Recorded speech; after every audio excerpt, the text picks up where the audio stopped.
ನಿಮ್ಮ ಪಕ್ಷದಲ್ಲಿ ಏನು ನಡೀತಾ ಇದೆ ಸರ್? ಏನು ಸರ್ ಬಾಗಲಕೋಟೆದು ಯತ್ನಾಳ್ ಅವ್ರದ್ದು? ನೋಡಿ ಮೇಡಮ್, ಇವತ್ತು ಚುನಾವಣೆ ಅಂತ ಸಂದರ್ಭದಲ್ಲಿ ಭಾರತೀಯ ಜನತಾ ಪಾರ್ಟಿಗೆ ಕಾರ್ಯವಾಸಿ ಕತ್ತೆ ಕಾಲು ಹಿಡಿಬೇಕು. ನಾವು ಇಲ್ಲಿ ಕೇಳಿ ಮೇಡಮ್, ಪ್ರತಿಯೊಬ್ಬರಿಗೂ ಮುಕ್ತವಾದ ಅವಕಾಶ. ಯಾಕೆಂದ್ರೆ ಪಕ್ಷವನ್ನ ನಂಬಿ ಪಕ್ಷ ಸಿದ್ಧಾಂತಕ್ಕೆ ಒಪ್ಪಿ ನಾವು ಪಕ್ಷವನ್ನ ಗೆಲ್ಲಿಸ್ತೀವಿ ಅನ್ನೋ ವಿಚಾರ ಇಟ್ಕೊಂಡು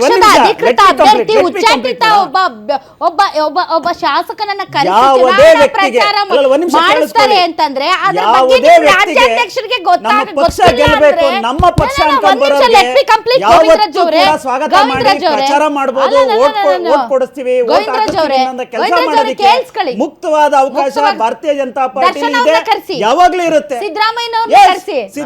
ಇವನ್ ದರ್ಶನ್ ಅವ್ರು ಬರ್ತೀನಿ ಅಂದ್ರೆ ಖಂಡಿತ ಸ್ವಾಗತ ಮಾಡ್ತೀವಿ, ಪ್ರಶ್ನೆ ಇಲ್ಲ. ಯಾಕಂದ್ರೆ ಬಿಜೆಪಿ ಗೆಲ್ಲಬೇಕು. ನಾನು ಪ್ರಶ್ನೆ ಮುಗಿಸ್ತೀನಿ.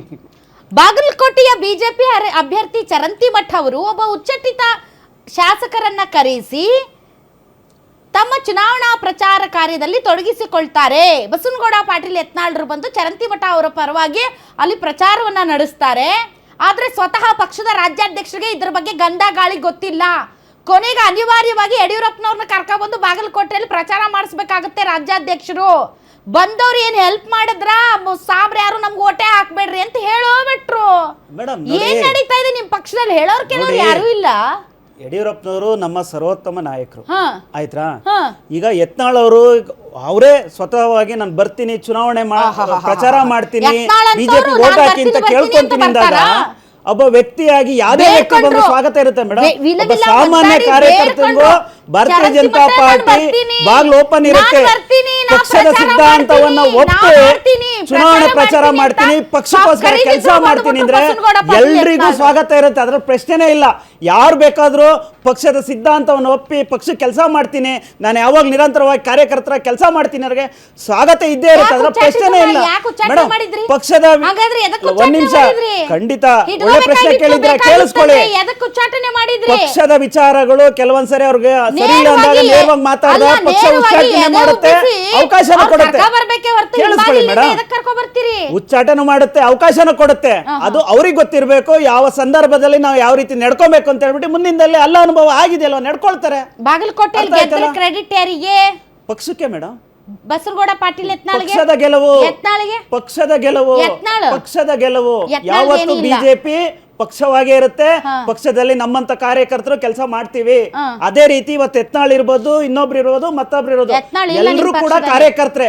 ಇಲ್ಲಿ ಕ್ರೆಡಿಟ್ ಭಾರತೀಯ ಜನತಾ ಪಾರ್ಟಿ 100% ಕೂಡ ಕಾರ್ಯಕರ್ತರೆ, ಅದರ ಪ್ರಶ್ನೆನೇ ಇಲ್ಲ. ಅರ್ಥ ಮಾಡ್ಕೊಳ್ಳಿ.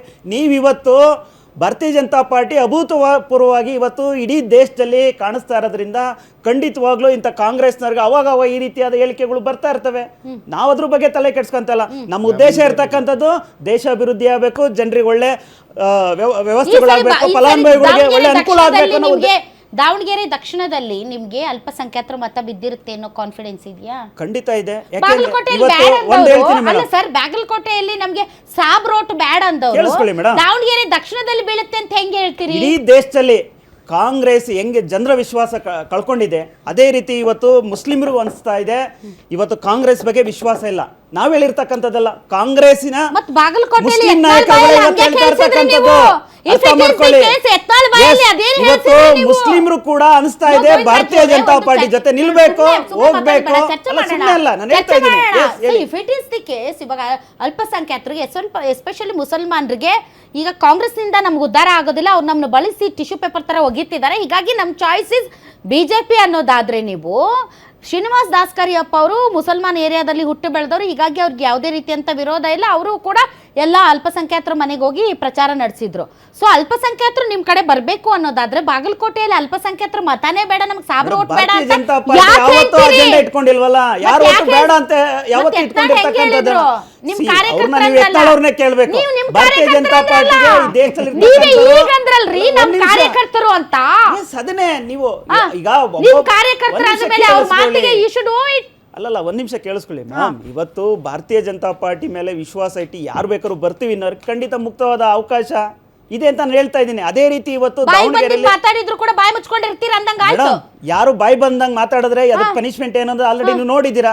ಯಾರನ್ನ ಪಕ್ಷದ ಸುಮ್ಮನೆ ಮಾಡೋ ಅಭ್ಯರ್ಥಿ ಪರ ಪ್ರಶ್ನೆ ಇಲ್ಲ. ಪ್ರಚಾರಕ್ಕೆ ಭಾರತೀಯ ಬಂದು ಜನತಾ ಪಾರ್ಟಿ ಸಾಮೋಟ್ ನಮಗ್ ಬೇಡ ಅಂತ ಸೂಕ್ತವಾಗಿ ಹೇಳಿ ಹೋದ್ರು. ಎಚ್ಚರಿಕೆನೂ ಕೊಡುತ್ತೆ, ನೀವು ಇವತ್ತು ಅವಕಾಶನ ಕೊಡುತ್ತೆ ಅಂತ ನಾನು ಕ್ಲಿಯರ್ ಆಗಿ ಹೇಳ್ತಾ ಇದ್ದೀನಲ್ಲ. ಏನ್ರಿ ನಿಮ್ದು ಲಾಜಿಕ್ ಇಲ್ದಿರೋ ಪಾರ್ಟಿ ನಿಮ್ದು? ಲಾಜಿಕ್ ಅಲ್ಲ ಮೇಡಮ್, ಅರ್ಥ ಆಗ್ತಾ ಇಲ್ಲ. ಯಾಕೆಂದ್ರೆ ಕಾಂಗ್ರೆಸ್ ಬಗ್ಗೆ ಇವತ್ತು ವಿಶ್ವಾಸ ಇಲ್ಲ ಅಂತ ಹೇಳಿ ಕಾಂಗ್ರೆಸ್ ಬಗ್ಗೆ ನಾನು ಮಾತಾಡ್ತಾ ಇಲ್ಲ, ಕಾಂಗ್ರೆಸ್ ಅಲ್ಲ, ಅವರೇ ಕಚ್ಚಾಡ್ತಾ ಇದ್ದಾರೆ. ಅನ್ನೋರ್ಗೆ ನಾವು ಅವರೇ ಸ್ವಾಗತ ಮಾಡ್ತಾ ಕಚ್ಚಾಡ್ತಾ ಇದೀವಿ ಇದ್ದಾರೆ. ಅಷ್ಟೇನೆ. ನಿಮ್ದು ಹೇಳಿ. ನಮ್ಮ ಪಕ್ಷ ಹೇಳ್ತೀನಿ ಕೇಳಿ, ನಮ್ಮ ವಿಶ್ವಾಸವಿಟ್ಟು ಬರ್ತೀನಿ ನಿಂತವ್ರಿಗೆ ಎಲ್ರಿಗೂ ಕೂಡ ಅವಕಾಶ ಇದೆ.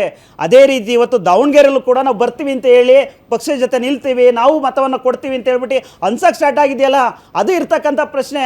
ಯಾಕೆಂದ್ರೆ ಇವತ್ತು ಕಾಂಗ್ರೆಸ್ ನಂಬ್ಕೊಂಡು ಏನು ಇಷ್ಟಿನ ಕೂತ್ಕೊಳ್ತಾ ಇದ್ರಲ್ಲ, ಇವತ್ತು ಅವ್ರಿಗೂ ಅನಿಸ್ತಾ ಇದೆ ನಾವು ಬದಲಾವಣೆ ಬಯಸ್ಬೇಕು, ಬದಲಾವಣೆ ಆಗ್ಬೇಕು ಅಂತ ಕಾಲೇಜ್ ಕೆಲಸ ಹೇಳ್ಬಿಟ್ಟು ನಡೀತಾ ಇದೆ, ಸರ್ಕಾರದಿಂದ ಪರ್ಮಿಷನ್ ಬೇಕಾಗಿದೆ, ನಿಮ್ ತಲೆಯಾಗಿರ್ಲಿ.